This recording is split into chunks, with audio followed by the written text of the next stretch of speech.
Imagine waking up to the perfect life, a loving billionaire husband, a miracle pregnancy after years of trying, and a mansion in the desert paradise. But what if that dream shatters during a routine ultrasound, revealing texts, lies, and a fake will that could strip you of everything, including your unborn child? In today's story, pregnant wife found billionaire's fake will. Her revenge took his fortune.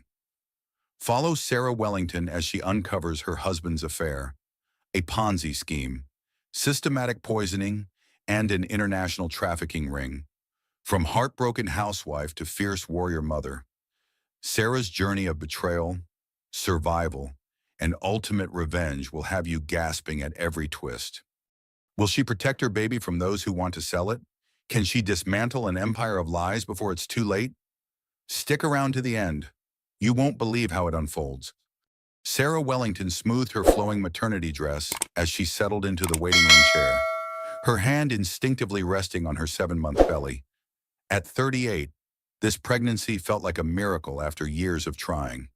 The soft hum of the ultrasound clinic filled her ears as she watched other expectant couples sharing intimate moments, their faces glowing with anticipation. Mrs. Wellington, the technician's voice cut through her daydream. "We're ready for you." David looked up from his phone, his salt and pepper hair perfectly styled despite the early morning appointment. As CEO of Wellington Industries, he commanded respect in every room he entered. But here, watching their baby on the screen, he seemed almost vulnerable. "Sorry, honey," he said, squeezing her hand.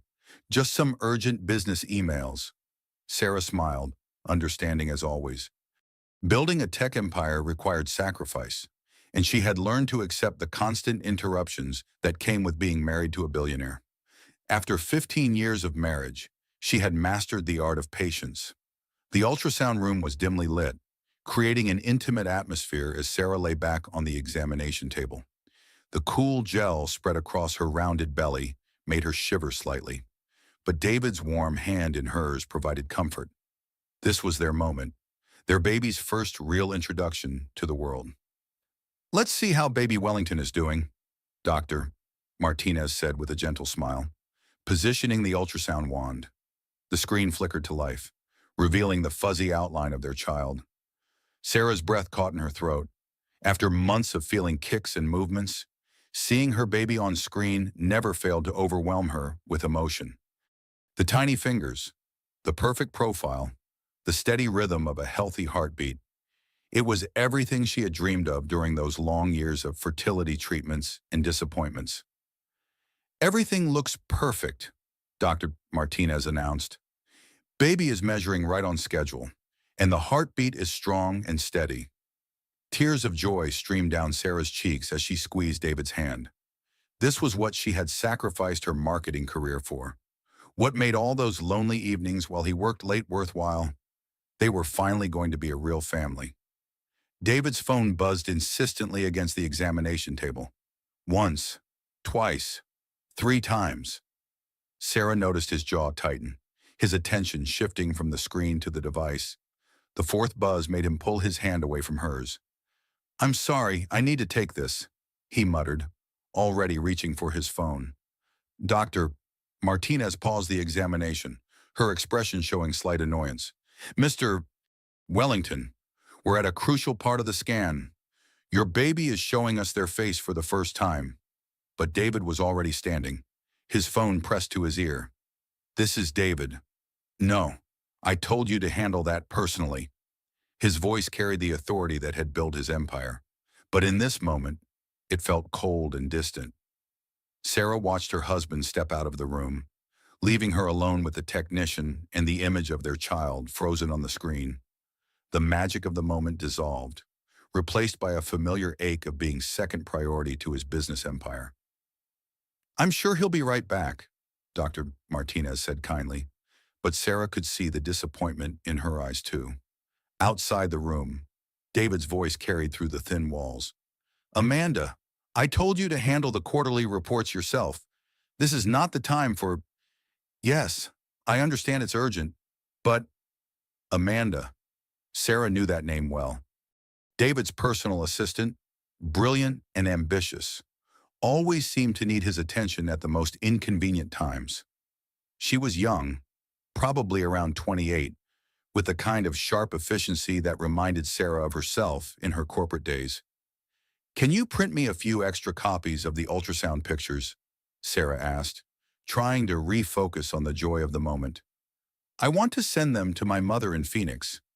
"Of course, Mrs. Wellington. Would you like me to continue with the scan while we wait for your husband?" Sarah nodded, though the excitement had dimmed considerably. As Dr. Martinez moved the wand across her belly, pointing out tiny details about their baby's development, Sarah found herself straining to hear David's conversation. His voice had dropped to a whisper, but she caught fragments. "Tonight at the usual place. Can't let Sarah find out. After the baby comes, everything will change." A chill ran down Sarah's spine that had nothing to do with the air conditioning. She told herself she was being paranoid, that pregnancy hormones were making her overly sensitive. David loved her.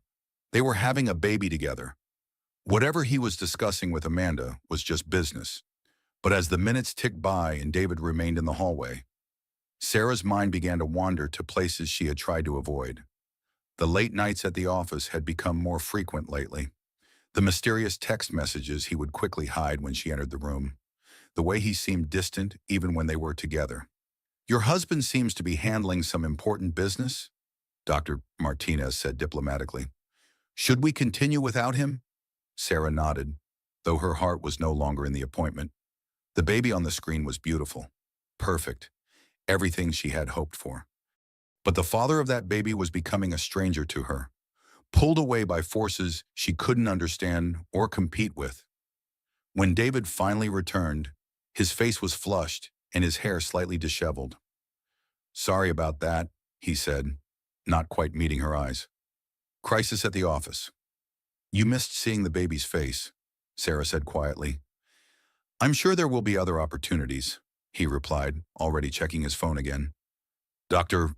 Martinez finished the examination in professional silence, printing the ultrasound pictures without comment. As they prepared to leave, Sarah caught sight of David's phone screen when he set it down to help her off the examination table. A text message was visible, sent from a contact labeled simply, "A. Can't wait to see you later. We need to talk about the timeline. She's getting too close to her due date." Sarah's blood ran cold. The message disappeared as David quickly grabbed his phone, but the words were burned into her memory. She's getting too close to her due date. There was only one she who was close to her due date, and that was Sarah herself. "Ready to go, sweetheart?" David asked, his voice artificially bright. Sarah nodded numbly, clutching the ultrasound pictures to her chest. As they walked through the parking lot, she couldn't shake the feeling that something fundamental had shifted. The pregnancy that should have been bringing them closer together seemed to be creating a wedge between them. "I was thinking we could grab lunch," David said as they reached their Mercedes. "That new place downtown you wanted to try." "Actually, I'm feeling a bit tired," Sarah lied. "I think I'll just go home and rest." "Are you sure we haven't had a proper date in weeks?" The concern in his voice seemed genuine, but Sarah couldn't forget the text message. "I'm sure. You probably have work to catch up on anyway." David's relief was almost palpable. "Well, if you're certain, I do have a few calls to make." As they drove home in silence, Sarah stared out the window at the passing scenery. The Arizona desert stretched endlessly, much like the questions now filling her mind. Who was A, and why were they discussing her pregnancy? What timeline were they referring to? And why did David seem so eager to get away from her? When they arrived at their sprawling Scottsdale mansion, David immediately retreated to his home office. Sarah stood in the marble foyer, listening to the muffled sound of his voice behind the closed door. The house felt enormous and empty, despite being filled with expensive furniture and artwork. She made her way to the nursery, where everything was perfectly prepared for their baby's arrival. The crib was Italian-made, the mobile played classical music, and the walls were painted in soft, gender-neutral colors. Everything was ready except for the feeling that something was terribly wrong. Sarah sank into the rocking chair, still holding the ultrasound pictures. In the black and white images, her baby looked peaceful and content, unaware of the storm that might be brewing outside the womb. She pressed her hand to her belly, feeling the reassuring movement of tiny feet. "Whatever's happening, little one," she whispered. "Mommy will figure it out." But as she sat there in the perfectly appointed nursery, Sarah couldn't shake the feeling that her world was about to change in ways she couldn't yet imagine. The text message played on repeat in her mind, and she found herself wondering if she really knew the man she had married at all. Outside, storm clouds were gathering over the desert, and Sarah wondered if they were an omen of things to come. The pregnant wife who had walked into that ultrasound appointment full of joy and anticipation was gone, replaced by a woman who was beginning to suspect that her husband's betrayal might run deeper than she had ever imagined. That evening, as David worked late in his office once again, Sarah found herself doing something she had never done before. She picked up his spare phone from the kitchen counter, the one he used for emergency business calls. Her hands trembled as she scrolled through the recent calls. Amanda Rivers. The name appeared dozens of times, often during hours when David claimed to be in meetings with other executives. Sarah's heart pounded as she realized that her husband's affair with his mistress might be more than just an emotional betrayal. It might be part of something much larger and more dangerous. As she sat there in the darkness of their kitchen, surrounded by the trappings of wealth and success, Sarah made a decision that would change everything. She was going to find out exactly what David Wellington was hiding, no matter how much it hurt. Her baby deserved to know the truth about their father, and Sarah deserved to know the truth about the man she had loved for 15 years. The heartbreaking family drama that was about to unfold would test everything she thought she knew about love, marriage, and the price of building an empire. But what Sarah didn't know was that David's betrayal went deeper than she could ever imagine. And the fake will she was about to discover would be only the beginning of a web of lies that would ultimately lead to his downfall. The next morning dawned gray and overcast, matching Sarah's mood as she moved through their marble-floored mansion like a ghost. David had already left for the office, claiming an early board meeting, though Sarah now wondered if he was really meeting with Amanda Rivers instead. The thought made her stomach churn, adding to the morning sickness that had plagued her throughout her pregnancy. She found herself standing in David's home office, a room she rarely entered. The massive oak desk dominated the space, flanked by floor-to-ceiling bookshelves filled with business journals and awards. Family photos were conspicuously absent, replaced by images of David shaking hands with politicians and celebrities. Sarah's reflection stared back at her from the dark computer screen.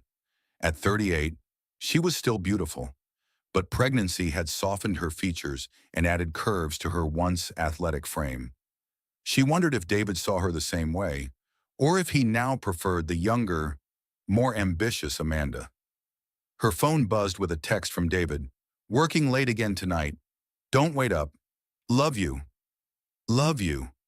The words felt hollow now, automatic responses from a man who was probably planning to leave her for his mistress. Sarah set the phone down and made a decision that would change everything. She began searching David's desk methodically, starting with the obvious places: bills, business correspondence, nothing unusual.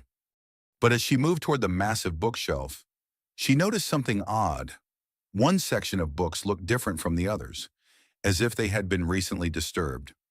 Sarah pulled at the spine of a leather-bound volume titled Corporate Strategies for the Modern CEO. Instead of opening like a book, the entire section swung forward, revealing a hidden safe behind the wall. Her heart hammered as she stared at the digital keypad. David had always been secretive about his business, but a hidden safe seemed extreme even for him. She tried their wedding anniversary, then her birthday, then his. Nothing. Then she remembered something David had said during their first year of marriage. "The day I knew I was going to be rich was March 15th, 2010. That's when I signed my first major contract." She entered the date. The safe opened with a soft click. Inside, Sarah found documents that made her blood run cold. Legal papers, bank statements, and at the bottom, 2 identical-looking wills. Her hands shook as she pulled them out and began to read. The first will, dated just 6 months ago, left everything to her and their unborn child. David's entire fortune, estimated at over $2 billion, would be hers if something happened to him. It was exactly what she would have expected from a loving husband preparing for fatherhood. The second will, dated only 2 weeks ago, told a different story entirely. This one left everything to Amanda Rivers, described as my beloved partner and the mother of my future children. Sarah was mentioned only in passing, granted a modest monthly stipend for her medical care and basic living expenses. Sarah's legs gave out, and she collapsed into David's leather chair, the two wills clutched in her trembling hands. 15 years of marriage, reduced to basic living expenses. The woman who had given up her career to support his dreams was now nothing more than a charity case in his eyes. But which will was real, and why did David have two versions? The answer came in the form of a handwritten note tucked behind the second will. David's familiar scrawl read, "For Amanda's review before final execution. S. must never see this version. Continue showing her the fake will if she asks about estate planning." Sarah's world collapsed. Not only was her husband planning to leave her for his mistress, but he had created an elaborate deception to hide his true intentions. The will she thought protected her and their baby was nothing more than a cruel joke.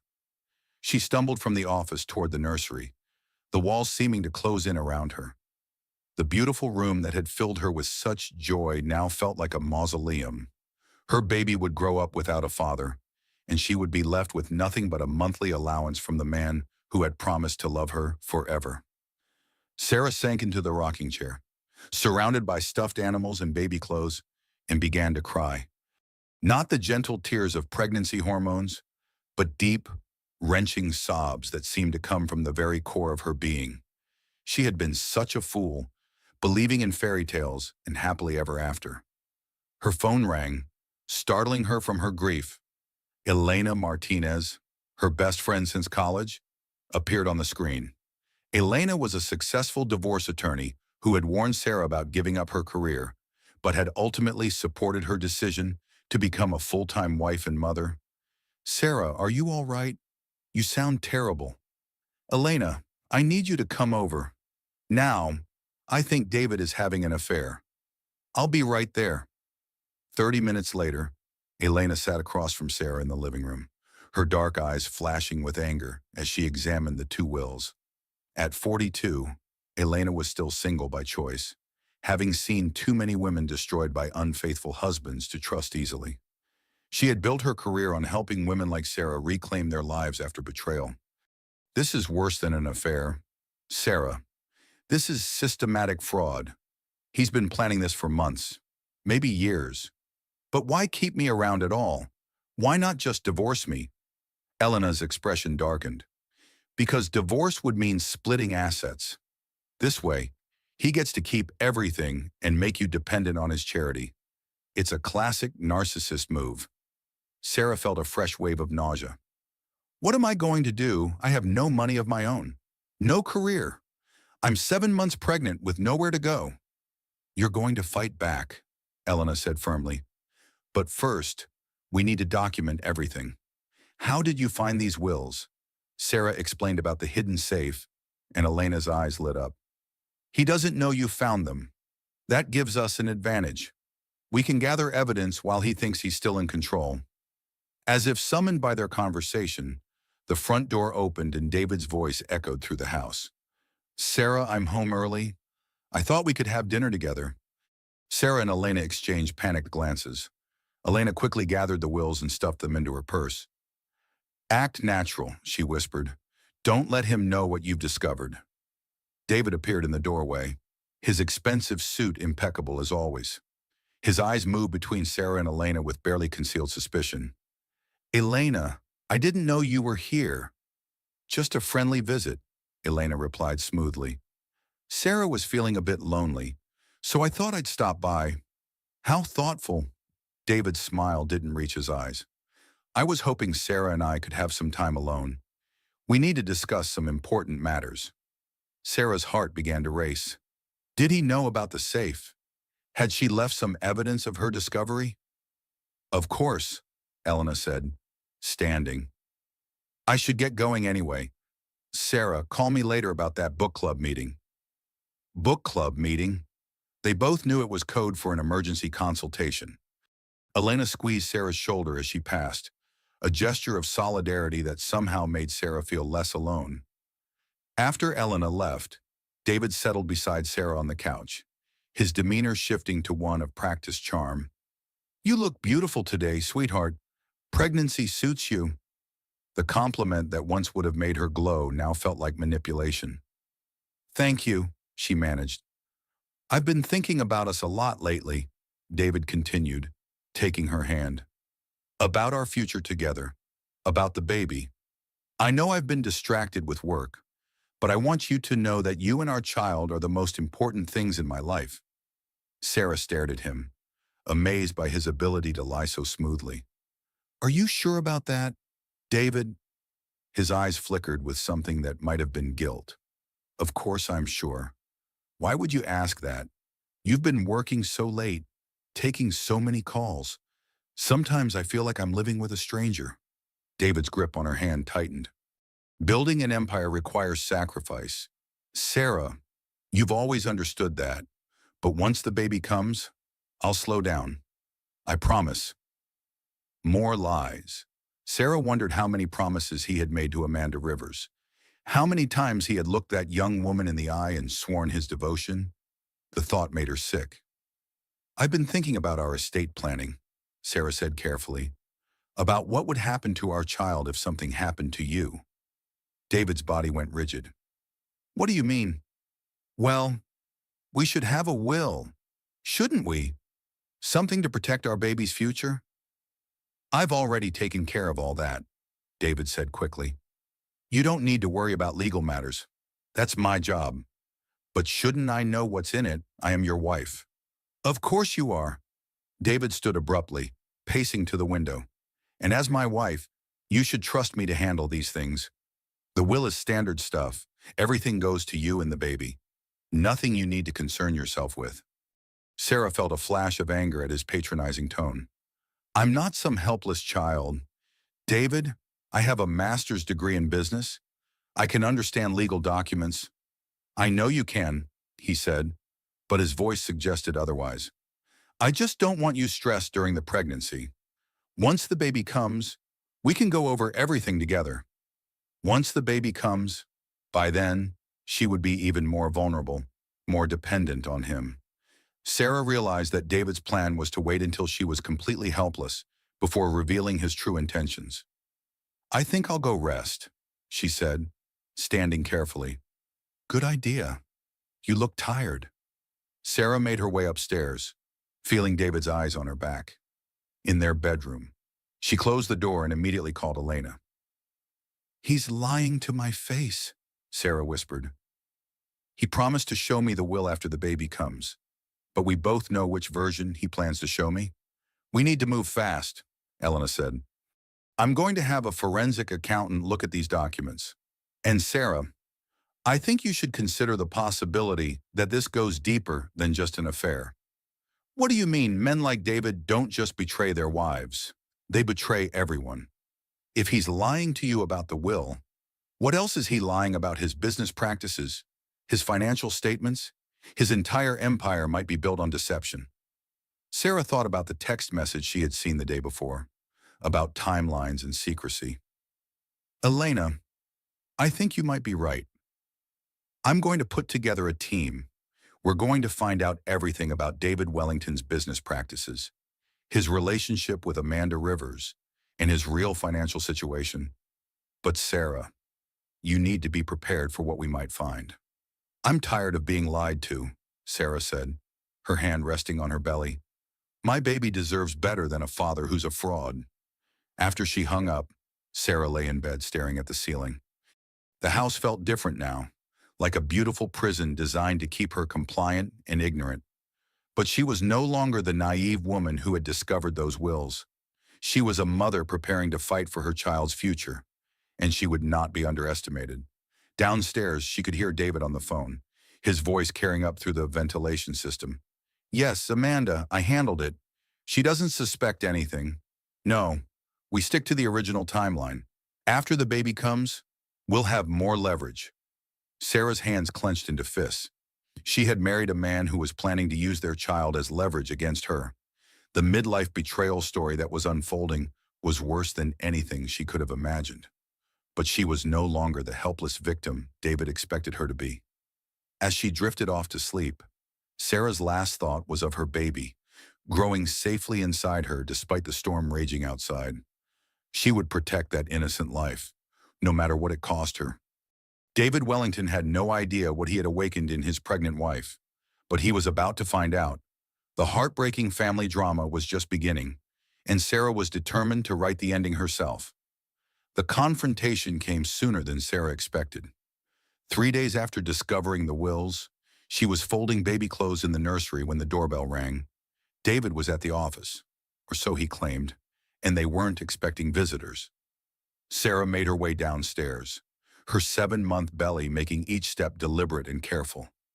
Through the peephole, she saw a young woman with platinum blonde hair and designer clothes. Even without having met her before, Sarah knew instinctively who this was. Amanda Rivers stood on their doorstep with the confidence of someone who belonged there. Sarah opened the door, her heart pounding. "Can I help you?" "Mrs. Wellington, I'm Amanda Rivers, David's assistant. I'm sorry to bother you at home, but I need to speak with you about something important." The woman was even more beautiful in person than Sarah had imagined. Where Sarah felt swollen and awkward in her pregnancy, Amanda radiated vitality and ambition.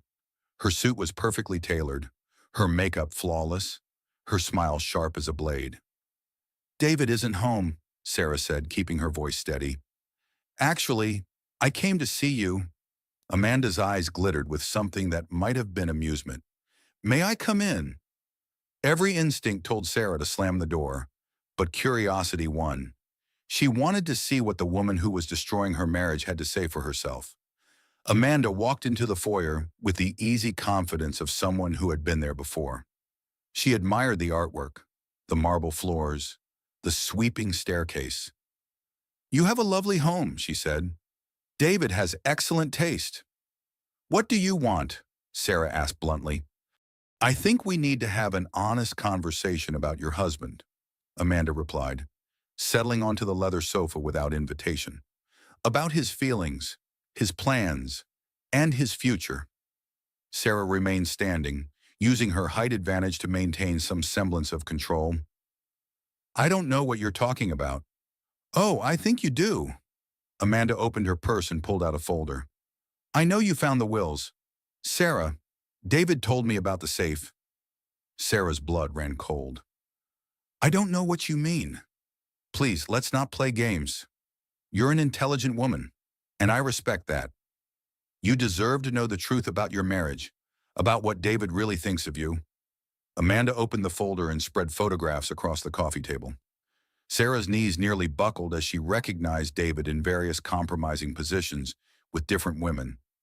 The photos spanned years, showing him at restaurants, hotels, and business trips with a parade of young, beautiful companions.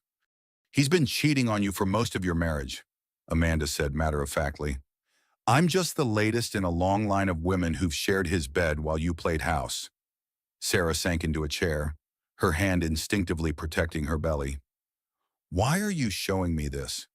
"Because I'm tired of being one of many, and I think you deserve to know what kind of man you married. David doesn't love you. Sarah, he never has. You were convenient, respectable, the perfect wife for a man building a business empire. But love, that's not something David Wellington is capable of." The words hit Sarah like physical blows. "Then why hasn't he divorced me?" "Because divorce is expensive, and it would damage his reputation. Much easier to keep you as a front while he lives his real life elsewhere." Amanda leaned forward, her voice taking on a confiding tone. "Did you know he has another apartment downtown? He's been living there most nights for the past year." Sarah felt sick. "What does this have to do with you?" "Everything changed when I came along. Unlike his other conquests, I'm not content to be a mistress. I want it all. The marriage, the fortune, the life he promised me, and I'm going to get it." "He's already married," Sarah said weakly. Not for much longer. You see, Sarah, David and I have been planning this for months. The new will is just the first step. Once your baby is born, he'll file for divorce, claiming you've been unstable and unfit. The pregnancy will work in our favor. Postpartum depression is so common, and with your history of anxiety, I don't have a history of anxiety, Sarah protested. Amanda smiled. You will. Medical records can be very helpful in custody battles. David's connections in the medical community are quite extensive. The room began to spin. Sarah gripped the arms of her chair, trying to process what she was hearing. You're planning to take my baby, not take, protect. From a mother who's clearly struggling with mental health issues and has become a danger to herself and her child. Amanda's voice was sweet, almost maternal. It's really the kindest thing for everyone involved. Sarah felt a surge of protective rage, unlike anything she had ever experienced. You're insane if you think I'll let you anywhere near my child. Oh, but you won't have a choice. You see, David has been documenting your episodes for months. The time you cried at the grocery store, the night you couldn't sleep and wandered the house, the way you've been suspicious and paranoid lately. It all paints a picture of a woman losing her grip on reality. Those are normal pregnancy symptoms, Sarah said, but doubt crept into her voice. Not according to the psychiatric evaluations David has been secretly commissioning. Dr. Harrison's report is particularly damning. She's never even met you, of course, but David's descriptions of your behavior have been very detailed. Sarah's mind reeled. Every moment of vulnerability, every tear, every worry she had shared with her husband had been weaponized against her.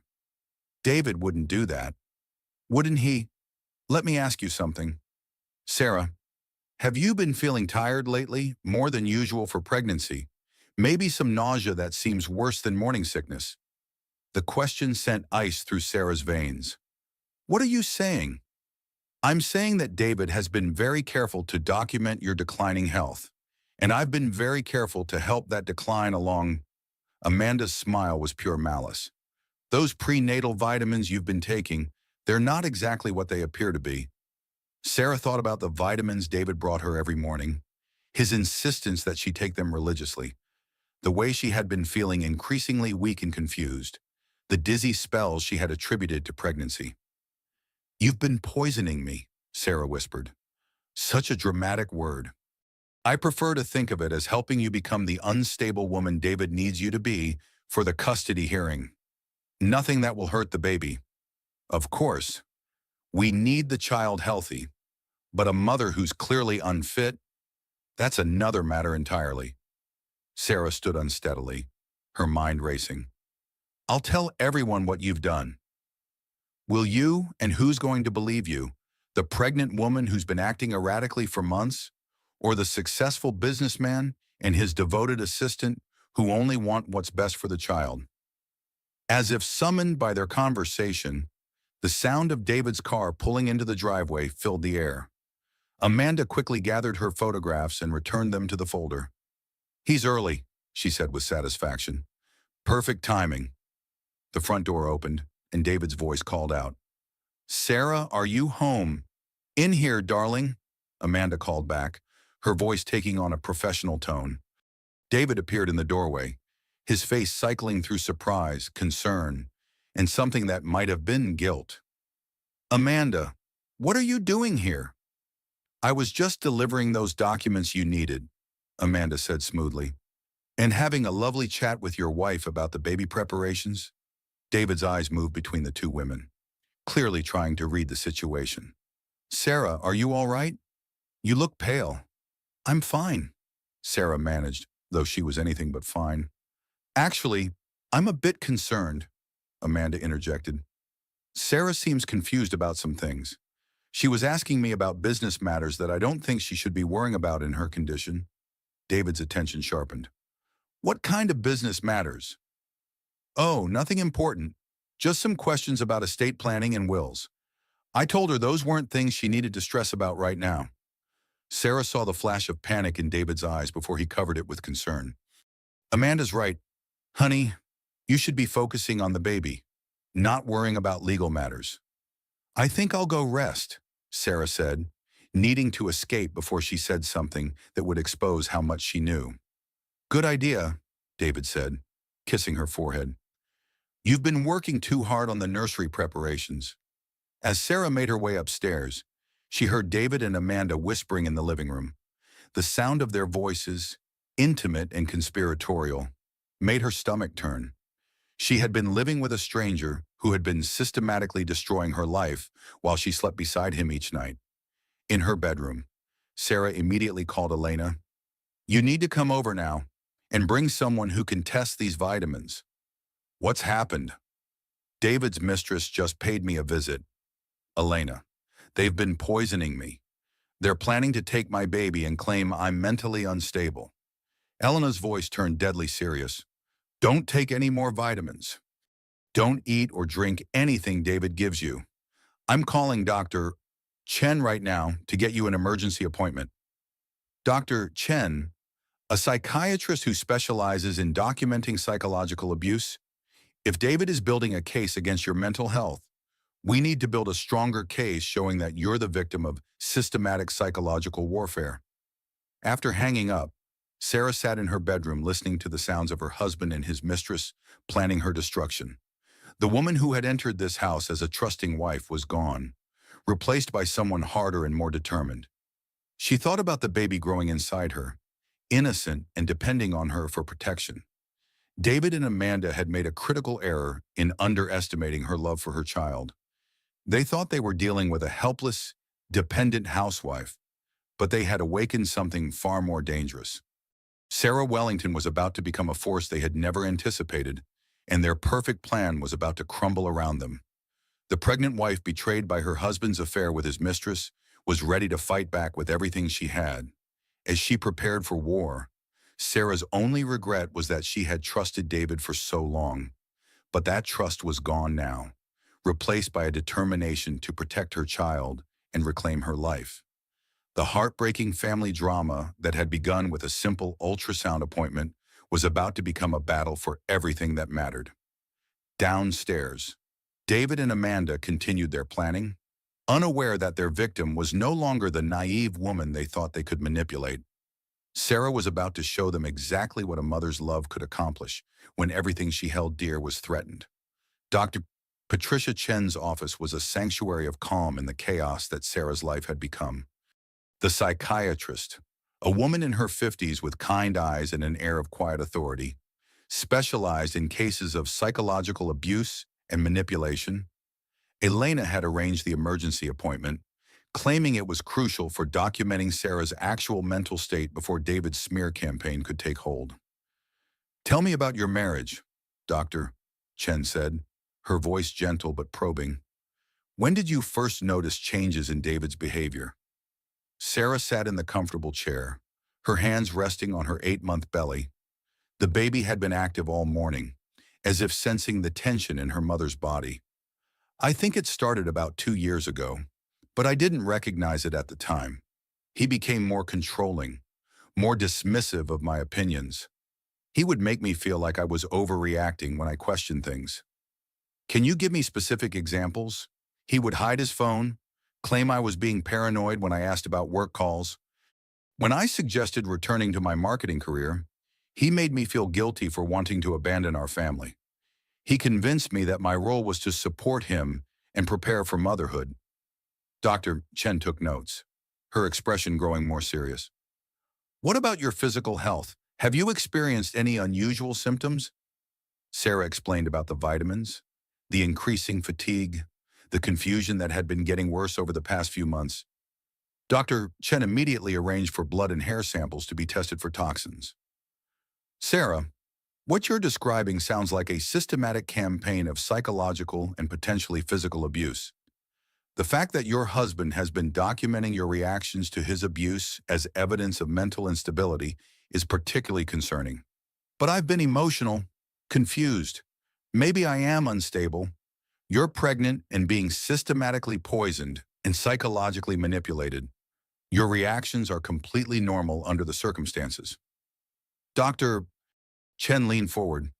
I need you to understand something. You are not the problem here.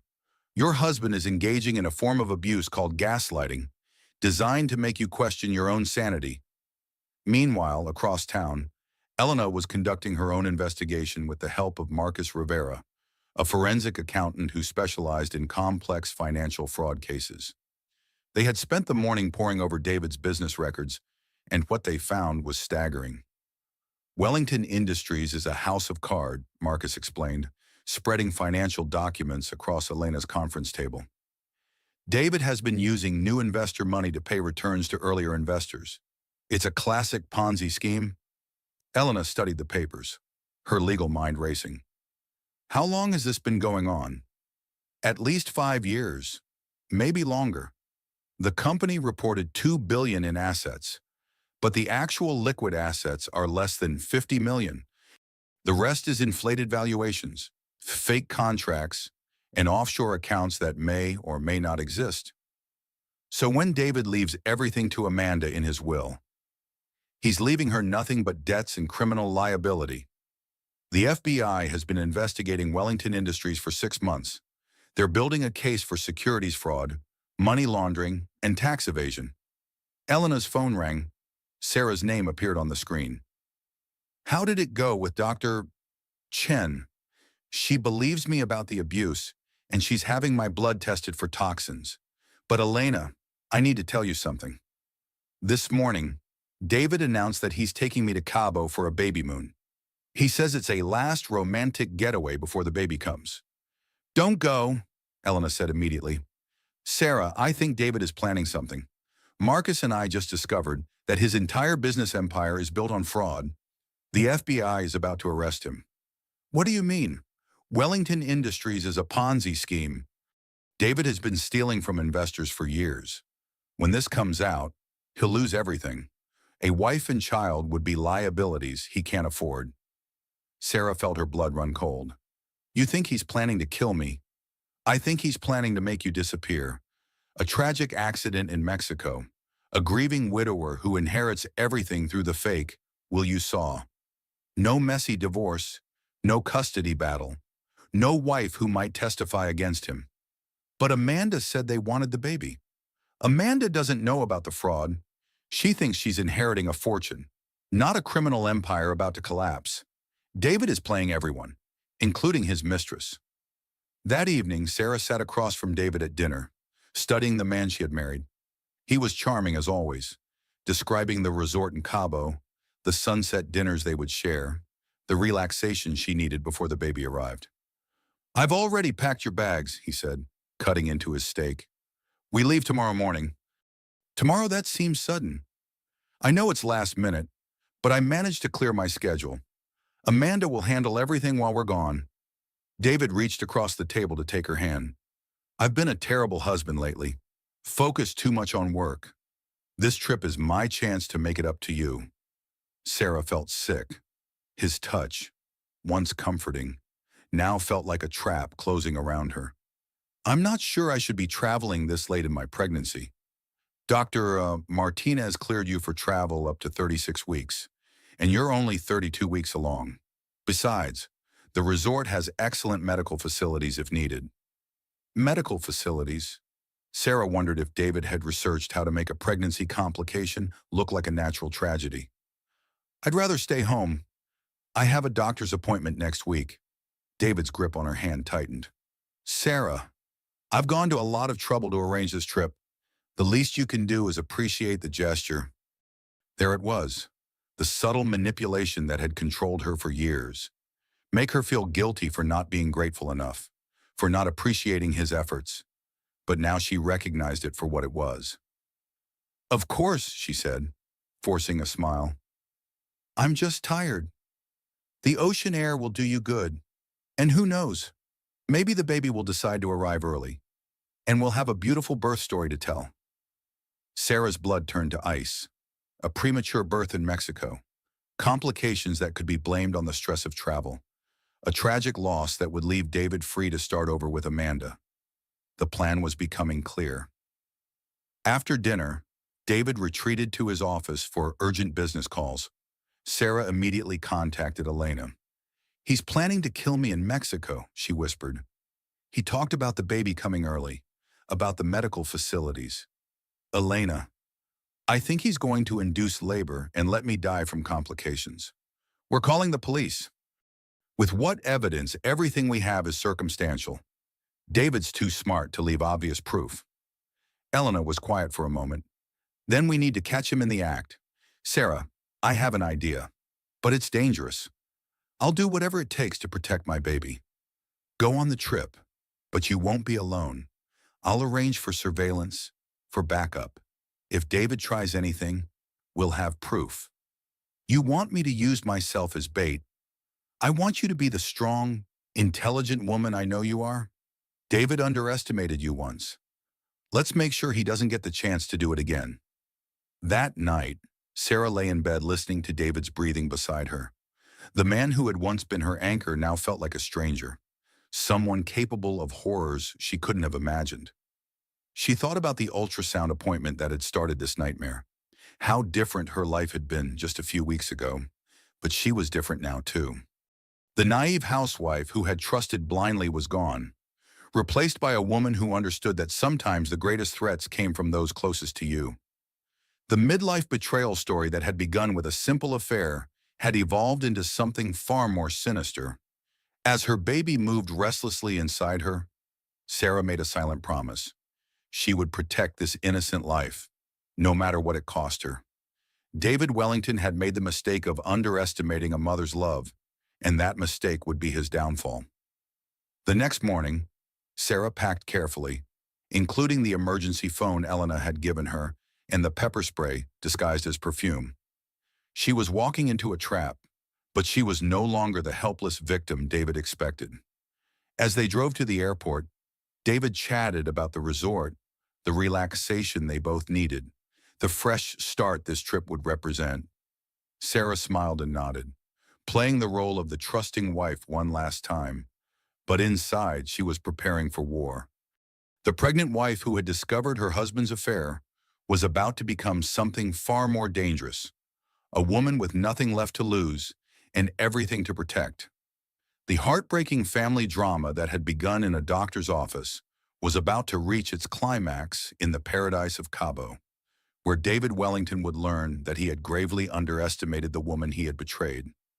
The Mexico trip never happened. 3 days before their scheduled departure, Sarah woke to the sound of sirens outside their Scottsdale mansion. Through the bedroom window, she watched as unmarked cars and FBI agents swarmed their circular driveway. David stood in the foyer in his silk pajamas, his hands cuffed behind his back, while agents searched their home. Sarah Wellington. A woman in a dark suit approached her at the top of the stairs. "Agent Martinez, FBI, we need to speak with you about your husband's business practices." The next few hours passed in a blur of questions, document seizures, and the systematic dismantling of everything Sarah had believed about her life.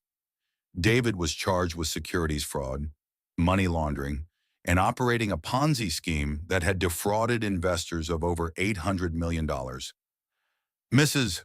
Wellington," Agent Martinez explained as they sat in the living room, "your husband's accounts have been frozen pending investigation.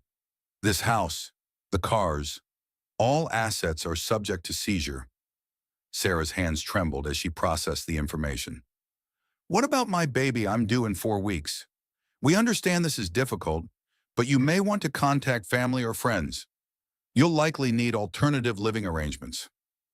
By evening, Sarah found herself in Elena's guest bedroom, clutching the few personal items she had been allowed to take from the mansion. The fairy tale life she had known for 15 years was gone, replaced by the harsh reality of being married to a criminal. But the worst was yet to come. The next morning, Sarah's phone began buzzing incessantly. Text messages, missed calls, notifications from social media platforms she rarely used. Elena found her staring at her phone in shock. "Sarah, you need to see this," Elena said, her laptop open to a Facebook page called "Exposing the Truth About Sarah Wellington." The page was filled with photographs of Sarah at expensive restaurants, designer shopping trips, luxury vacations. But they weren't innocent family photos. Each image had been carefully curated to make her look like a materialistic, greedy woman who had lived extravagantly while her husband defrauded innocent investors. She spent your money on $1,000 handbags while you lost your life savings. Read one caption under a photo of Sarah at a Nordstrom trunk show from 3 years ago. Look at this spoiled billionaire's wife crying about losing her mansion. What about the families who lost their homes because of her husband's crimes? Accompanied a paparazzi shot of Sarah leaving the FBI office the previous day. The comments were vicious. She had to know what her husband was doing. Fake tears from a fake woman. She's just upset she can't buy more designer clothes. Someone should take that baby away from her. Sarah's blood ran cold at the last comment. Elena, who's behind this? I have a good idea. Elena's fingers flew over her keyboard. The page was created yesterday, right after David's arrest. And look at this. It's been promoted with paid advertising. Someone spent serious money to make sure this went viral. The page had gained 50,000 followers overnight. Sarah's personal information, including her maiden name, her college sorority, even her mother's address in Phoenix, had been posted. The internet mob was demanding justice, and Sarah had become their target. Mrs. Wellington. Elena's doorbell rang, and they could hear voices outside. Channel 12 News. We'd like to get your response to the allegations about your lifestyle. Don't answer it, Elena warned. This is just the beginning. She was right. By noon, Sarah's story was the top trending topic on Twitter. Sarah Wellington was accompanied by hundreds of posts calling her everything from a gold digger to a criminal accomplice. Someone had posted her ultrasound photos, stolen from her social media accounts, with cruel comments about her fraud baby. The psychological assault was relentless. Sarah couldn't eat, couldn't sleep, couldn't even step outside without being followed by reporters and photographers. The stress was affecting her pregnancy, causing contractions that sent her to the hospital twice in 3 days. The baby's fine, Dr. Martinez assured her during an emergency visit. But your blood pressure is dangerously high. This stress isn't good for either of you. I can't make it stop, Sarah sobbed. They're everywhere. They want to hurt me and my baby. Dr. Martinez prescribed bed rest and mild sedatives, but there was no escaping the digital harassment. The woman who had once been a respected member of Scottsdale society was now the most hated person in America. It was Elena who finally connected the dots. Amanda Rivers, she announced, bursting into Sarah's bedroom with printouts. She's behind all of this. How do you know? I tracked the IP addresses of the original posts. They all trace back to a marketing firm that Amanda's been working with. She's orchestrating this entire campaign. Sarah stared at the evidence. But why David's been arrested? She's not getting his money anyway. Because she's smart enough to know that if you're destroyed publicly, no one will believe your testimony against David. If you're portrayed as a greedy, materialistic woman who was complicit in his crimes, your credibility as a witness disappears. So this is about protecting David. This is about protecting herself. Amanda was more involved in the Ponzi scheme than we realized. She wasn't just David's mistress. She was his business partner. If David goes down, he might take her with him. The revelation hit Sarah like a physical blow. The woman who had destroyed her marriage was now trying to destroy her completely, using the internet as a weapon. Every cruel comment, every hateful message, every threat against her unborn child was part of Amanda's calculated campaign. We need to fight back, Sarah said, her voice stronger than it had been in days. How public opinion is against you. Even if we prove Amanda's involvement, the damage is done. Sarah thought about the women who had supported her throughout this ordeal. Elena, Dr. Chen, even Agent Martinez, who had treated her with kindness during the investigation. What if we told my story, the real story? The media isn't interested in the truth right now. They want the villain they've created. Then we bypass the media. We go directly to the people who matter, other women who've been in my situation. Elena's eyes lit up with understanding. You want to fight back. I want to survive. For my baby, for myself, and for every other woman who's been betrayed by someone they trusted. That night, Sarah began writing. Not a legal document or a press release, but a personal letter to the women of America. She wrote about the naive housewife who had trusted too completely, the pregnant woman who had discovered her husband's affair, the wife who had found fake wills and evidence of systematic abuse. She wrote about the vitamins that had been slowly poisoning her, the psychiatric evaluations commissioned without her knowledge, the plan to steal her child and leave her with nothing. She wrote about the isolation and fear, but also about the strength she had found in other women who had believed in her.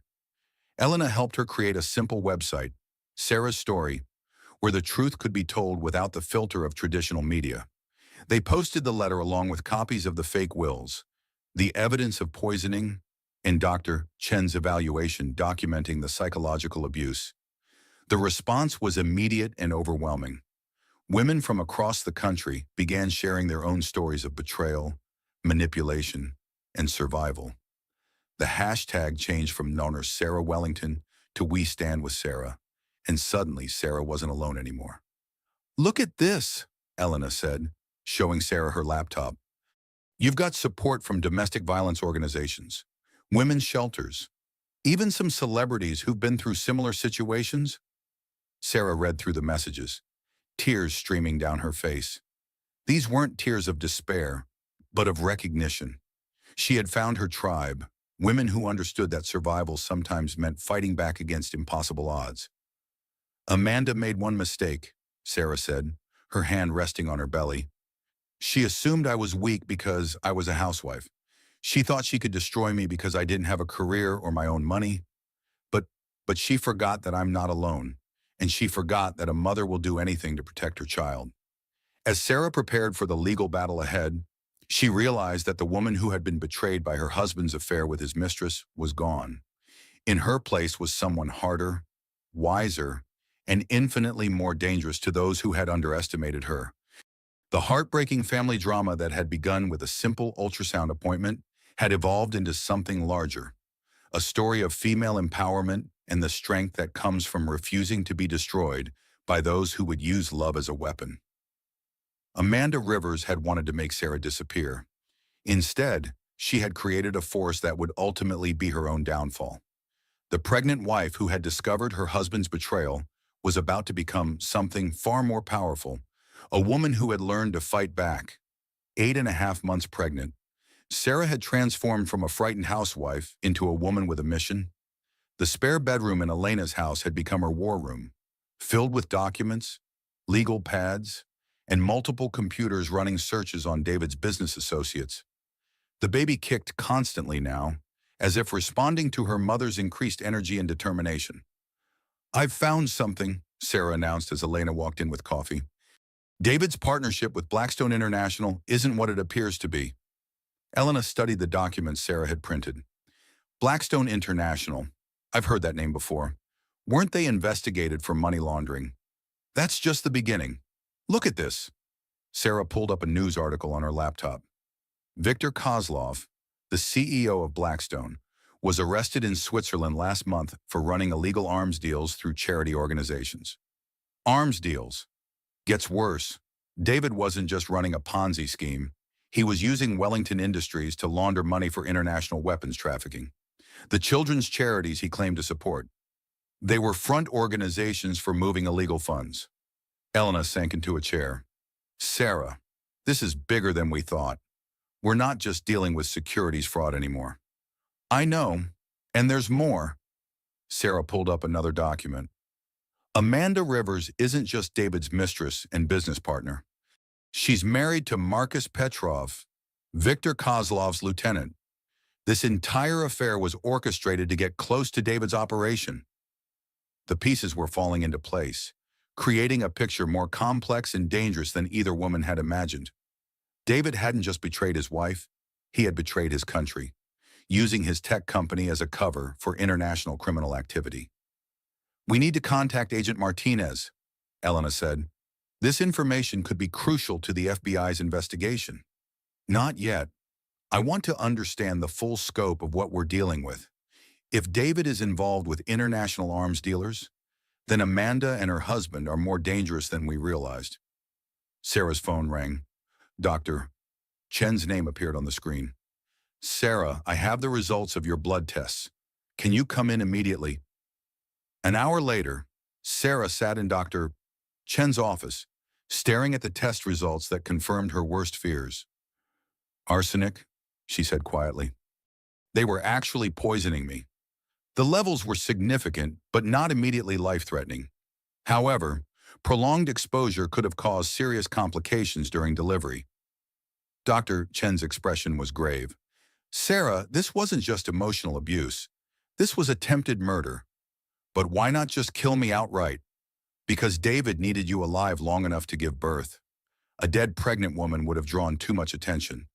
But a woman who died from complications during delivery, especially one who had been showing signs of mental instability, that would have been the perfect cover. Sarah felt the baby kick sharply, as if responding to the revelation. Dr. Chen, I need to ask you something. If David and Amanda are involved with international criminals, is my baby safe? What do you mean, if they were planning to take the baby after killing me? What would they have done with a child? These aren't people who want to raise a family. Dr. Chen was quiet for a long moment. Sarah, I think you should consider the possibility that your baby was never intended to survive either. The words hit Sarah like a physical blow. She had been so focused on protecting herself and her child from David's legal machinations that she hadn't considered the possibility that her baby was in danger from forces far more sinister than a custody battle. What do you think they were planning? International adoption rings are incredibly lucrative. A healthy infant from a wealthy American family would be worth millions to the right buyers.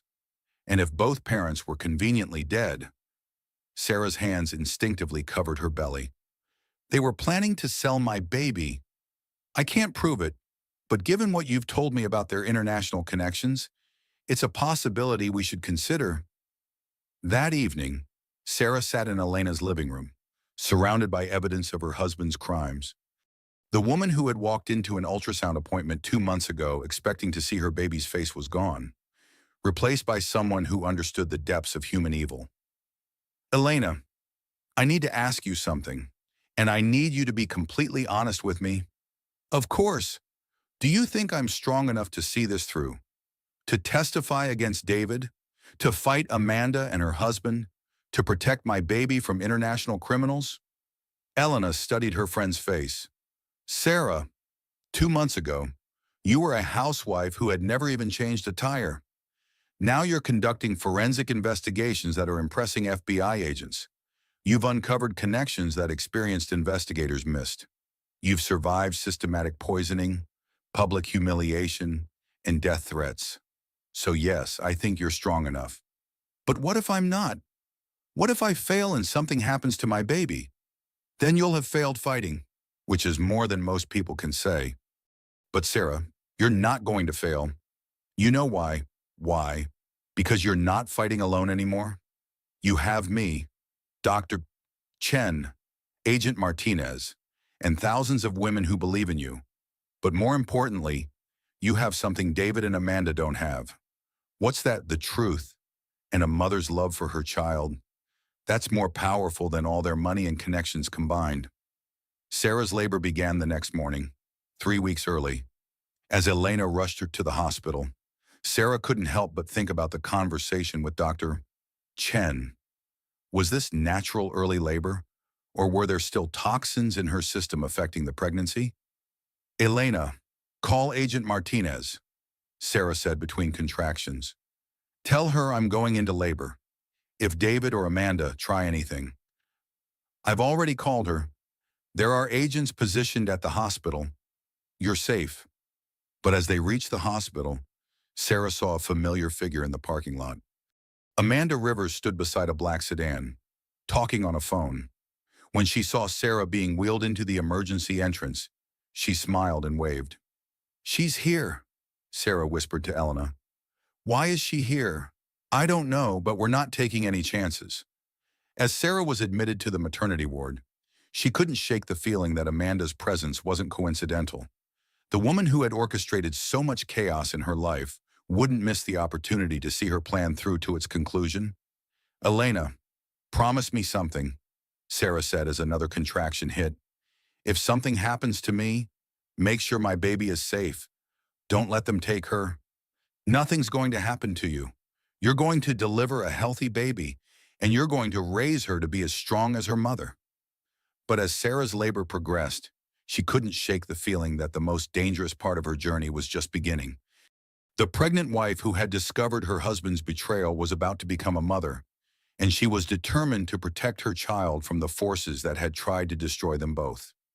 The heartbreaking family drama that had begun with a simple affair was about to reach its climax in the place where new life began. And Sarah Wellington was ready to fight for both their lives, no matter what it cost her. The labor pains came in waves, each one stronger than the last.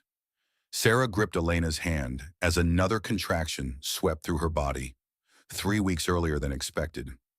The maternity ward at Scottsdale Memorial Hospital buzzed with activity, but Sarah couldn't shake the feeling that something was wrong. "Mrs. Wellington, your blood pressure is elevated," Dr. Martinez, the obstetrician, said with concern. "We're going to need to monitor you closely." "Is the baby okay?" Sarah asked, her voice strained. "The baby's heartbeat is strong, but we're concerned about some irregularities in your blood work. We're running additional tests." Elena squeezed Sarah's hand. "Everything's going to be fine. Focus on breathing." But Sarah's mind was racing. The early labor, the blood pressure issues, the irregularities. Were these natural complications, or were they the result of months of systematic poisoning? Dr. Chen had said the arsenic levels weren't immediately life-threatening. But what if there were other substances she hadn't tested for? "Elena," Sarah whispered during a brief lull between contractions, "I need you to have them test for more than just arsenic. If Amanda and David were planning to kill me during delivery, they might have used something that would cause complications." "I'll talk to the doctor." As Elena left the room, Sarah noticed a familiar figure in the hallway. David stood there in an expensive suit, looking every inch the concerned husband. But Sarah knew better now. She pressed the call button for the nurse. "How did my husband get here?" Sarah asked when the nurse appeared. "I thought he was in jail." "He was released on bail this morning," the nurse explained. "He listed himself as your emergency contact and said he was your labor coach." Sarah's heart began to race. "I don't want him in here. He's not allowed to see me or the baby."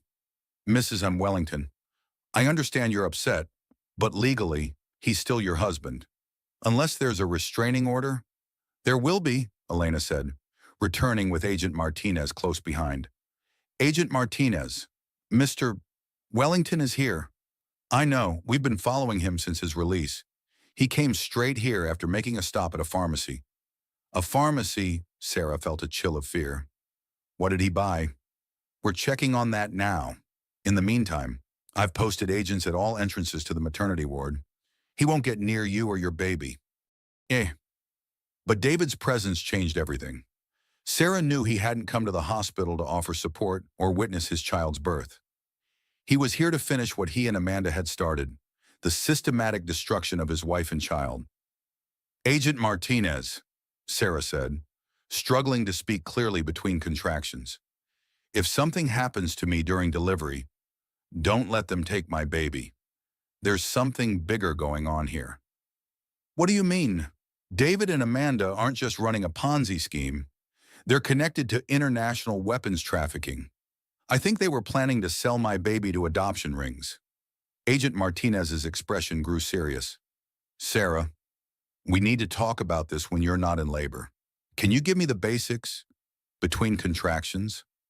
Sarah quickly explained what she had discovered about Victor Kozlov, Blackstone International, and the connection to Amanda's husband. Agent Martinez's face grew increasingly grave as she listened. "This explains a lot," Agent Martinez said. "We've been wondering why David was so calm during questioning. He kept saying that his business partners would handle everything. We thought he was delusional." "He wasn't delusional. He was counting on Amanda and her husband to clean up the mess. Sarah gripped Elena's hand as another contraction hit. But if they're here now, it means they're not planning to help him. They're here to tie up loose ends. Meaning you and the baby. Meaning me and the baby. Agent Martinez immediately called for additional security. Mrs. Wellington, I want you to know that we've been investigating the connections you uncovered. Your research helped us identify several international suspects we've been trying to track for months. So you believe me? I believe you've uncovered one of the largest international criminal conspiracies we've seen in years, and I believe you and your baby are in serious danger. As if summoned by their conversation, Dr. Martinez returned with test results. Mrs. Wellington, I need to speak with you privately. Elena and Agent Martinez stepped out, leaving Sarah alone with her obstetrician. What did you find? In addition to the arsenic, we found traces of oxytocin in your blood. Synthetic oxytocin, not the natural hormone your body produces during labor. Sarah's mind raced. What does that mean? Someone has been giving you drugs to induce labor. The early contractions, the elevated blood pressure, these aren't natural complications. Someone has been systematically drugging you to cause premature labor. Who? How? One. The levels suggest regular dosing over several weeks. It would have to be someone with access to your food or drinks, someone you trusted. Sarah thought about the prenatal vitamins David brought her every morning, the special protein smoothies he had started making for her, the herbal teas he claimed would help with her pregnancy symptoms. My husband, he's been dosing me for weeks. The synthetic oxytocin would explain why your labor started early and why it's progressing so rapidly. Mrs. Wellington, this isn't just attempted murder. This is attempted murder designed to look like a natural complication. Can you stop it? Can you slow down the labor? I'm going to try, but we need to be careful. The drugs have already triggered the process. If we intervene too aggressively, we could cause more complications. As Dr. Martinez left to prepare medications, Sarah called Elena back into the room. They've been inducing my labor. David has been drugging me for weeks to cause premature birth. Why would he want the baby born early? Because premature babies are more fragile.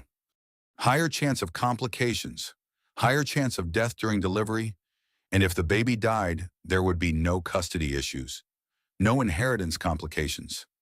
Elena's face went pale. Sarah, what if the baby survives? What if David's plan doesn't work? Then Amanda and her husband are here as backup. They're not going to let either of us walk out of this hospital alive. As if on cue, the lights in the maternity ward flickered and then went out. Emergency lighting kicked in, casting everything in an eerie red glow.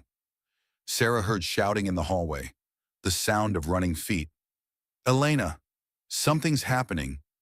Elena peered out the door. There are people in the hallway I don't recognize. And I can't see Agent Martinez. Sarah's contractions were coming faster now, the synthetic oxytocin forcing her body into rapid labor.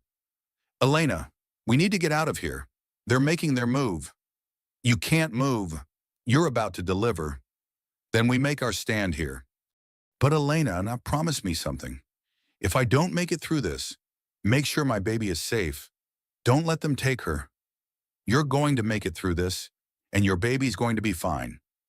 But as they heard the sound of doors slamming and voices speaking in what sounded like Russian, Sarah realized that the most dangerous part of her journey was just beginning.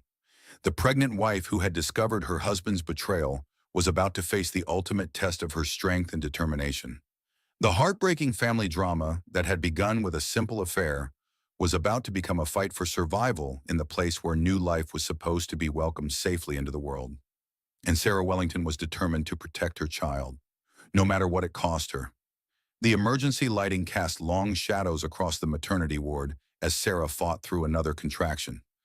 The synthetic oxytocin was forcing her labor to progress rapidly, but she could hear chaos erupting in the hallway.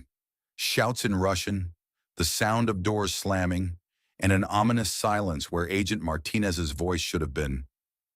Elena, help me up, Sarah said, gripping the hospital bed rail. We need to barricade the door. Sarah, you can't move. You're in active labor. I'd rather deliver my baby standing up than let them take her. Sarah struggled to her feet, her body racked with pain. Move the chair against the door. Now! Elena quickly pushed the heavy visitor's chair against the door, just as someone tried the handle. The door pushed against the chair, held for a moment, then stopped. Sarah heard whispered voices outside, definitely Russian accents. They're regrouping, Sarah whispered. Elena, in my purse, there's a phone Agent Martinez gave me. Press the red button. It's a direct line to FBI backup. Elena fumbled through Sarah's purse as another contraction hit. Sarah bit back a scream, knowing that any sound would give away their position. The baby was coming whether she was ready or not. I can't get a signal, Elena whispered.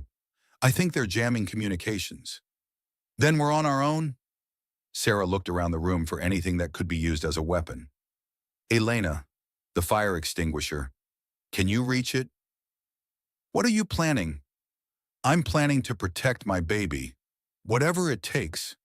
The sound of splintering wood filled the air as someone kicked at the door. The chair held, but barely.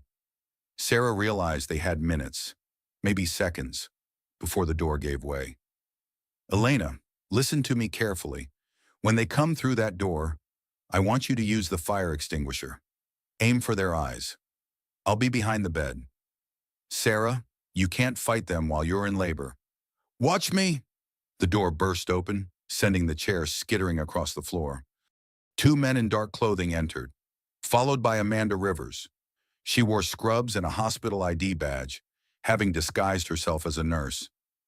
Hello, Sarah, Amanda said, her voice eerily calm. I hear you're having some complications with your delivery. Stay away from me, Sarah said, gripping the bed rail for support. Oh, I'm here to help. You see, we've brought a specialist. Amanda gestured to one of the men, who opened a medical bag. Dr. Petrov is going to make sure your baby is delivered safely. Sarah's blood ran cold. You're going to steal my baby. We're going to save your baby from a mother who's clearly unstable, who's been poisoned and is probably going to die from complications. Such a tragedy. Elena stepped forward with the fire extinguisher. Get away from her. Elena, don't be dramatic. We're all going to walk out of here alive. Well, most of us. Amanda's smile was cold. Sarah, I need you to get back on the bed. Dr. Petrov is going to help deliver your baby. He's not a doctor. He's skilled enough for what we need. The baby just needs to be born alive. After that, Amanda shrugged. Mothers die in childbirth all the time, especially mothers who've been systematically poisoned. Sarah realized with crystal clarity that Amanda was planning to kill her the moment the baby was born. The child would be taken, probably sold to the highest bidder, and Sarah would be found dead from complications. You made one mistake, Sarah said, her voice stronger than she felt. What's that? You underestimated me. Sarah grabbed the IV stand and swung it at Dr. Petrov, catching him in the shoulder. Elena discharged the fire extinguisher directly into the face of the second man, who stumbled backward, temporarily blinded. Sarah! Elena shouted. The window! They were on the second floor, but Sarah was past caring about broken bones. She would rather die jumping from a window than let Amanda take her baby. But as she moved toward the window, another contraction hit so hard she collapsed. The baby's coming, she gasped. Elena, I can't. You can. You have to. Elena helped Sarah to the floor behind the bed, creating a barrier between them and Amanda's men. Amanda's voice turned venomous. Enough games. Victor, hold her down. Doctor, deliver the baby now. But as Victor moved towards Sarah, the door burst open again. This time, it was Agent Martinez and a team of FBI agents. Weapons drawn. FBI, everyone on the ground. Agent Martinez, Sarah cried out. The baby's coming. Doctor, Martinez is on her way up. Agent Martinez called back while her team subdued Amanda's men. Sarah, just hold on. But Sarah couldn't hold on. The synthetic oxytocin had forced her body into the final stage of labor. Elena, I need you to help me. The baby's coming now. Elena, who had never delivered a baby in her life, knelt beside her friend. "Tell me what to do. Just catch her. And don't let anyone else near us." As FBI agents handcuffed Amanda and her associates, Sarah felt the overwhelming urge to push. Her baby was coming into the world in the middle of a crime scene, but she was determined to protect this new life with everything she had. "I can see the head," Elena said, tears streaming down her face. "Sarah, your baby's almost here. Is she okay? Is she breathing?" "She's perfect. One more push." With a final surge of strength, Sarah delivered her daughter into Elena's waiting hands. The baby's cry filled the room, drowning out the chaos around them. Dr. Martinez arrived just as Elena was wrapping the baby in hospital blankets. "Let me check her," Dr. Martinez said, taking the baby gently. "She's beautiful. Sarah, perfect APGAR scores. A little early, but healthy." Sarah reached for her daughter, tears streaming down her face. "Is she really okay?" "She's perfect. You did it, Sarah. You protected her." As Sarah held her daughter for the first time, she looked around the room at the aftermath of the battle. Amanda was in handcuffs, screaming about lawyers and international immunity. Her accomplices were being led away by FBI agents. Agent Martinez was coordinating with hospital security. "It's over," Elena said, squeezing Sarah's hand. "You did it. We did it," Sarah corrected. "All of us." Agent Martinez approached the bedside. "Sarah, I want you to know that your research was instrumental in breaking up an international trafficking ring. Amanda and her husband were planning to sell your baby to buyers in Eastern Europe." "What about David? He's been charged with conspiracy to commit murder. In addition to the fraud charges, he's looking at life in prison." Sarah looked down at her daughter, who was staring up at her with alert, dark eyes. "What's going to happen to us now? You're going to rebuild your life, you're going to raise your daughter, and you're going to be stronger than you ever imagined possible." As the medical team cleaned up and prepared to move Sarah to a recovery room, she reflected on the journey that had brought her to this moment. The naive housewife who had walked into an ultrasound appointment 2 months ago was gone forever. In her place was a woman who had faced down international criminals, survived systematic poisoning, and delivered her baby in the middle of a federal raid. "What are you going to name her?" Elena asked. Sarah looked at her daughter, thinking about the strength she had discovered in herself and the women who had supported her. "Hope," she said. "Her name is Hope." The heartbreaking family drama that had begun with a husband's affair had ended with the birth of new life and the promise of a better future. Sarah Wellington had lost her fairy tale marriage, but she had gained something far more valuable: the knowledge that she was capable of protecting what mattered most. As she was wheeled to the recovery room, Sarah held Hope close and whispered, "We're going to be okay, little one. Mommy's going to make sure of it." 6 months after Hope's dramatic birth, Sarah stood in the conference room of Martinez, Rodriguez and Associates, holding her daughter while Elena presented the final settlement documents. The baby, who had been born in the middle of a federal raid, was now a healthy, happy infant who seemed to thrive on the energy of her mother's new life. "The government has agreed to return 60% of the recovered assets," Elena explained, spreading papers across the mahogany table. "After legal fees and restitution to investors, you're looking at approximately $400 million. Sarah bounced Hope gently, still trying to process the number. $400 million. David's Ponzi scheme was extensive, but the government was able to recover most of the money from offshore accounts. Your cooperation in the investigation, particularly your research into the international connections, was instrumental in securing these assets." Agent Martinez, who had become a friend during the lengthy investigation, smiled from across the table. "Sarah, your work helped us shut down a trafficking ring that spanned 3 continents. The information you uncovered about Viktor Kozlov led to arrests in 12 countries. What about Amanda and her husband? Amanda was sentenced to 25 years for conspiracy, money laundering, and attempted murder. Marcus Petrov got life without parole, and David," Agent Martinez paused, David was found dead in his cell last week, apparent suicide. Sarah felt a complicated mix of emotions. The man who had tried to kill her and sell their baby was gone, but she felt no satisfaction in his death. How do I feel nothing about that? Because you've moved beyond him, Dr. Chen said from her seat beside Sarah. You've built a new life.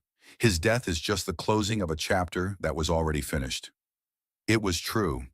The past 6 months had been transformative in ways Sarah never could have imagined. The woman who had once defined herself as David Wellington's wife had become something entirely different. Tell her about the foundation, Elena prompted. Sarah smiled, looking down at Hope. I've started the Hope Foundation for women. It provides legal assistance, financial support, and psychological counseling for women who've been victims of domestic abuse and fraud. We've already helped over 200 women, Dr. Chen added. Sarah has become a powerful advocate for survivors of intimate partner violence. And the book Agent Martinez asked, Sarah's memoir, The Fake Will a Wife's Fight for Truth, had become a bestseller, climbing to #1 on the New York Times list. The book detailed her journey from naive housewife to survivor, and the proceeds went directly to the foundation. The publishers want to know if I'm interested in writing a sequel, Sarah said, about rebuilding life after betrayal. Are you? Maybe. But first, I want to focus on the foundation and raising hope. As the meeting concluded, Sarah gathered her things and prepared to leave. The building where she now worked was nothing like the marble mansion she had once called home. It was smaller, warmer, filled with the energy of women working to rebuild their lives. Sarah, there's something else, Elena said as they walked to the elevator. I've been contacted by a television producer. They want to do a documentary about your story. I'm not sure I'm ready for that level of publicity. Think about it. Your story could help other women recognize the signs of abuse, encourage them to seek help before it's too late. Sarah considered the possibility as they rode the elevator down. The thought of reliving her trauma on camera was daunting, but she had learned that her story had power.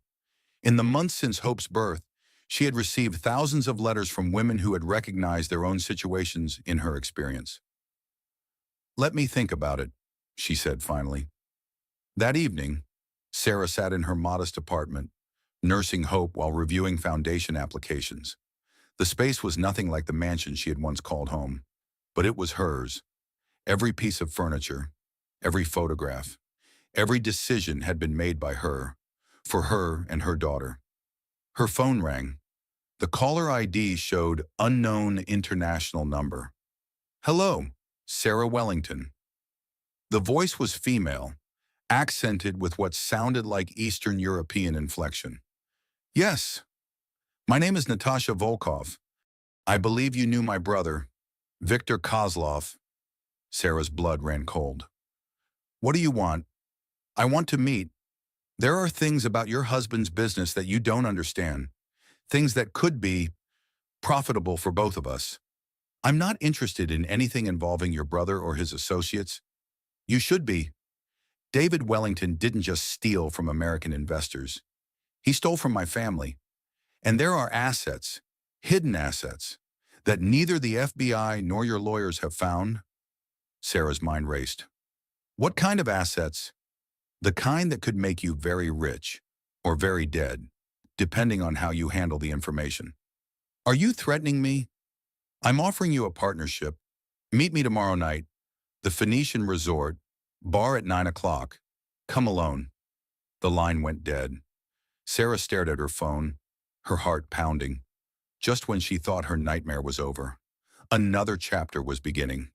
She called Elena immediately. I just got a call from Viktor Kozlov's sister. She wants to meet about hidden assets. Don't even think about it. This is clearly a trap. But what if it isn't? What if there really are assets that could help the foundation think about how many more women we could help? Sarah, you have a baby to think about. You can't risk your life chasing more money. I'm not chasing money. I'm chasing justice. If there are assets that David stole from victims, don't we have an obligation to recover them? Elena was quiet for a long moment. If you're serious about this, We do it properly. FBI surveillance. Backup. The whole thing. You don't go alone. She specifically said to come alone. Then you don't go at all. Sarah looked down at Hope, who was sleeping peacefully in her arms. The baby who had been born in the middle of a federal raid deserved a mother who made smart choices. But she also deserved a mother who fought for what was right. Elena, what if this is connected to the trafficking ring? What if there are more children at risk? Then we let the FBI handle it. The FBI doesn't have access to David's inner circle the way I do. This woman called me because she thinks I might have information or access that could help her. Maybe I can get information that could help shut down more operations? Or maybe you can get yourself killed. Sarah thought about the journey that had brought her to this point. The woman who had been terrified of her own shadow 6 months ago had faced down international criminals and survived. She had built a new life, started a foundation, and become a voice for women who had been silenced. I'm not the same person I was when this started, she said finally. I'm not a victim anymore. I'm a survivor. And survivors don't run from fights. They also don't walk into obvious traps. Then help me make sure it's not a trap. Help me turn it into an opportunity. As Sarah hung up the phone, she looked around her apartment. The life she had built was good, but it was also fragile. If there were still dangerous people out there who saw her as a threat or an asset, she needed to deal with them before they became a threat to Hope. The pregnant wife who had discovered her husband's betrayal was gone. The terrified woman who had given birth during a federal raid was gone. In their place was someone harder, smarter, and more determined than ever to protect her daughter and help other women. Sarah Wellington was about to discover that surviving one conspiracy didn't mean the danger was over. It just meant she was better prepared for the next battle. As she prepared for bed, Sarah whispered to her sleeping daughter, "Whatever happens, little one, Mommy's going to make sure you grow up in a world where women don't have to be afraid." The heartbreaking family drama that had begun with a simple affair had evolved into something larger, a story of transformation, empowerment, and the ongoing fight for justice, and Sarah was just getting started. The Phoenician resort glittered against the desert night sky as Sarah approached the bar, her heart pounding with a mixture of fear and determination. 6 months of motherhood had changed her in ways she was still discovering. The woman who had once been afraid of her own shadow now moved through the world with purpose and strength. Elena and Agent Martinez had insisted on surveillance, positioning FBI agents throughout the resort. Sarah wore a wire, and backup was stationed at every exit. But as she entered the dimly lit bar, she couldn't shake the feeling that she was walking into something much bigger than a simple meeting. Natasha Volkov sat at a corner table, her platinum blonde hair styled in a severe chignon. She was beautiful in the way that dangerous women often were. Sharp features, expensive clothes, and eyes that missed nothing. As Sarah approached, Natasha smiled and gestured to the empty chair across from her. "Sarah Wellington, you're more beautiful than your photographs suggested. Let's skip the pleasantries. What do you want?" "Straight to business. I like that." Natasha sipped her martini. "Your husband cost my family a considerable amount of money. Before his arrest, David was supposed to launder $50 million through his company. That money has disappeared. That's not my problem. Isn't it you inherited his assets, his debts, and his enemies? My family doesn't forget stolen money." Sarah felt a chill despite the warm Arizona evening. "Are you threatening me? I'm offering you a solution. Help me recover the $50 million, and we'll consider David's debt paid, refuse, and..." Natasha shrugged elegantly. "Your foundation does wonderful work. It would be a shame if something happened to it. The FBI froze all of David's accounts. Whatever money you're looking for, it's probably in government custody." "Not all of it." Natasha pulled out a tablet and showed Sarah a series of bank statements. David had accounts in the Cayman Islands that weren't discovered during the investigation, accounts that only his wife would have access to. Sarah studied the documents. The amounts were staggering. Hundreds of millions of dollars hidden in numbered accounts. I don't have access to these accounts. You have something better. You have his biometric data. What do you mean that the high-security accounts require fingerprint and retinal scans? Your husband is dead, but his body is still in the county morgue. With the right connections, we could access what we need. Sarah's stomach turned. You want me to help you steal from a corpse? I want you to help me recover stolen money. Money that belongs to my family, to other victims of your husband's crimes. Think of it as justice. Or I could just report this conversation to the FBI. You could, but then you'd never know about the children. Sarah's blood ran cold. What children? The ones your husband helped traffic, the ones who are still missing, still being sold to the highest bidder. The FBI shut down one ring, but there are others, and the money in those accounts, it's the only way to buy some of those children back. Sarah gripped the edge of the table. You're lying. Am I? Your husband didn't just launder money, Sarah. He helped facilitate the sale of children to wealthy buyers around the world. The trafficking ring Amanda was part of was just one operation. There are others, and they're still active. Natasha pulled out a photograph and slid it across the table. It showed a young girl, perhaps 6 years old, with dark hair and frightened eyes. This is Anya. She was sold to a buyer in Dubai 6 months ago. The money to buy her back is sitting in one of your husband's accounts. Sarah stared at the photograph, her maternal instincts screaming, how do I know this isn't just another manipulation? Because you're a mother now. You understand what it means to protect a child.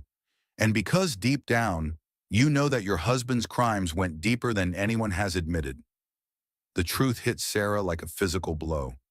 She had been so focused on her own survival that she hadn't considered the full scope of David's operation. How many children had been sold while she was living in ignorant bliss? How many families had been destroyed while she planned nursery decorations? Even if I believed you, I can't access those accounts, and I won't desecrate my husband's body. You don't have to. I have other ways of obtaining what we need. But I need your help to navigate the banking protocols, to provide the documentation that proves you're his legitimate heir. Sarah thought about Hope, sleeping peacefully in her crib while her mother sat in a bar negotiating with criminals. What happens if I say no? Then children like Anya remain in captivity, and you remain a target for people who believe you have access to money that belongs to them. What happens if I say yes? We recover the money, use it to buy back as many children as possible, and you disappear. New identity, new life, somewhere far from here. Sarah's mind raced. The offer was tempting in its simplicity. Help rescue trafficked children and escape the web of danger that still surrounded her. But it would mean abandoning everything she had built. The foundation, the women who depended on her. I need time to think about this. You have 24 hours. Meet me tomorrow night at the same time. And Sarah, don't involve the FBI. If I see any surveillance, the deal is off, and you become a liability instead of an asset. As Natasha left the bar, Sarah sat alone, staring at the photograph of Anya. The little girl's eyes seemed to plead with her across the space of the image. How many other children were there? How many families were still searching for their missing sons and daughters? Her phone buzzed with a text from Elena. How did it go? Sarah typed back, meet me at home. We need to talk. An hour later, Sarah sat in her apartment while Elena and Agent Martinez listened to the recording of her conversation with Natasha. Hope lay in her bouncer, babbling happily, oblivious to the tension in the room. It's obviously a trap, Agent Martinez said. She's trying to manipulate you with the children's story. But what if it's not, Sarah asked. What if there really are children who need help? Then we'll find them through legitimate channels. We don't negotiate with criminals. Elena leaned forward. Sarah, you've already done more than anyone could expect. You've rebuilt your life, started a foundation, helped hundreds of women. You don't owe the world your safety, but I owe it to Hope to make sure she grows up in a world where children aren't bought and sold like commodities. You can't save every child in the world, Agent Martinez said gently, and you can't sacrifice your own child in the attempt. Sarah looked at Hope, who was reaching for a colorful toy. The baby who had been born in the middle of a federal raid deserved a mother who made smart choices, but she also deserved a mother who fought for what was right. What if there's a third option? Sarah said slowly. What if we use this as an opportunity to expose more of the trafficking network? What do you mean? I mean, we play along, but we document everything. We use Natasha's connections to identify more criminals, rescue more children, and shut down more operations. And that's incredibly dangerous, Elena warned. More dangerous than leaving children in the hands of traffickers. Agent Martinez was quiet for a long moment. Sarah, if we did this, and I'm not saying we would, it would have to be a full FBI operation. You'd be completely wired, under constant surveillance, with backup at every moment. I understand. And you'd have to be prepared for the possibility that it might not work, that you might be walking into a situation you can't control. Sarah thought about the journey that had brought her to this point. The naive housewife who had discovered her husband's affair had become a woman who could face down international criminals. The terrified pregnant woman who had been poisoned and manipulated had become a mother who would do anything to protect not just her own child, but all children. I've been walking into situations I couldn't control for months, she said finally. The difference is that now I have support, resources, and a purpose bigger than myself. What about hope? Elena asked. What about the life you've built? Sarah looked at her daughter, who was now sleeping peacefully in her bouncer. I'm not doing this to abandon the life I've built. I'm doing this to protect it. As long as there are people out there who see me as a threat or an asset, hope will never be truly safe. So what are you proposing? I'm proposing that we end this. All of it. We use David's final secret to expose everyone involved in the trafficking network. We rescue as many children as possible, and we make sure that no other woman has to go through what I went through. Agent Martinez nodded slowly. It would be the biggest undercover operation I've ever been involved in. Then let's make it count. As they began planning the operation, Sarah felt a familiar sense of determination. The woman who had been betrayed by her husband's affair with his mistress had become something far more powerful, a force for justice who wouldn't stop until every child was safe. The heartbreaking family drama that had begun with a simple ultrasound appointment was about to become something larger, a story of redemption, courage, and the power of one woman to change the world. But as Sarah prepared for what might be her final battle, she couldn't shake the feeling that David's death had been more than just a convenient suicide. And as she kissed Hope goodnight, she whispered a promise that would drive her through whatever came next. Mommy's going to make sure you grow up in a world where love protects instead of destroys. Little one, no matter what it takes. The pregnant wife who had found her billionaire husband's fake will was about to discover that her revenge would ultimately save lives she had never even known were at risk. And Sarah Wellington was ready to finish what David had started, on her own terms. Epilogue. 6 months later, Sarah stood at the podium in the United Nations building in New York, holding the same photograph of Anya that Natasha had shown her months earlier.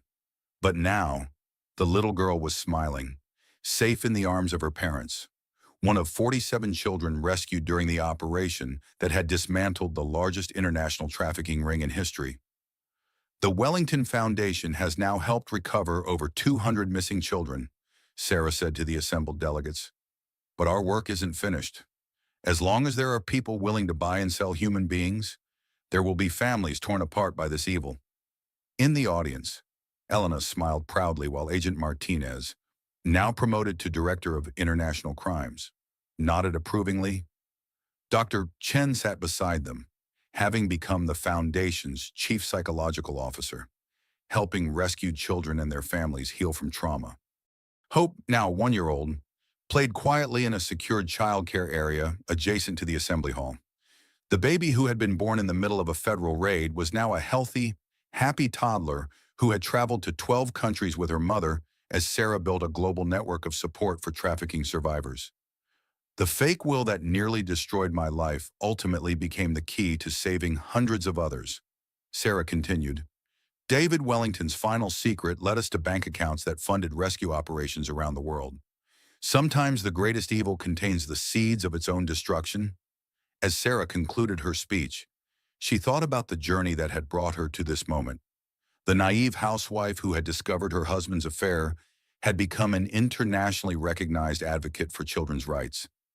The terrified pregnant woman who had been systematically poisoned had become a voice for the voiceless.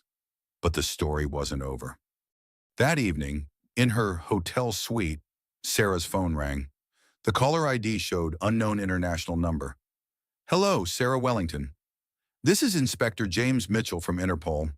I'm calling about David Wellington's death." Sarah's blood ran cold. "What about it?" "We've been investigating his suicide, and we found some irregularities. Security footage from the prison shows visitors on the night he died. Visitors who weren't logged in the official records." "What are you saying?" "I'm saying your husband may not have killed himself, and the people who may have killed him are still out there. People who might see you as their next target." Sarah looked toward the childcare area where Hope was playing, oblivious to the danger that still surrounded them. The woman who had thought her nightmare was over realized that it might just be beginning again. "Inspector Mitchell, I think we need to meet." "I agree, but Mrs. Wellington, this time the stakes are even higher. The people we're dealing with now make Amanda Rivers look like an amateur." As Sarah hung up the phone, she realized that the heartbreaking family drama that had begun with a simple ultrasound appointment was evolving into something even more dangerous. But she was no longer the helpless victim she had once been. The pregnant wife who had found her billionaire husband's fake will had become a woman who would fight for justice no matter the cost. And Sarah Wellington was ready for whatever came next. The story was far from over. It was just beginning.